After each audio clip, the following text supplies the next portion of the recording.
नारंगी वर्सेस तेजल 11 वालीव दोन्ही संघ मजबूत मातब्बर आहेत आणि त्यामुळे या सामन्याचा आपल्याला नाही काटोकी टक्कर होणार कारण नारंगी म्हणा वालीव म्हणा भरपूर वेळा जवळपास आपण पाहिलं तर एकमेकांच्या अगेन्स्ट भरपूर मॅचेस खेळलेल्या आहेत त्यामुळे अनुभव असणार.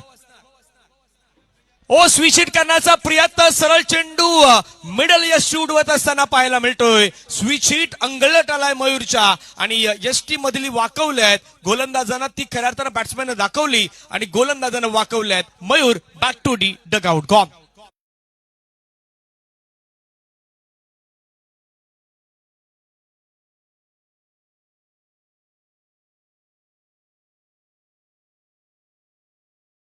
ऍक्शन रिप्ले मध्ये बघू शकता यष्ट्यांच्या मध्ये आता मयूरचं हे शॉट सिलेक्शन चुकले का हेही महत्वाचं आहे कारण यष्ट्यांच्या मध्ये होता आणि त्यामुळे आपण जर बघितलं गेलं पहा आपण ऍक्शन रिप्ले मध्ये बघू शकता शफल झाले स्विच हिटला आले पण चेंडू पडल्यानंतर खालीही राहिलाय आणि ज्या लवकर मयूर स्विच हिटचा प्रयत्न केला तितक्या लवकर त्या गोलंदाजानं ओळखलं त्याच्यामुळे त्यानं तो खोलवट टप्प्याचा बॉल टाकला ब्रह्मास्त्रामध्ये टाकला 2 पायांच्या मध्ये टाकला आणि मधली यष्टी वाकवणारी होती.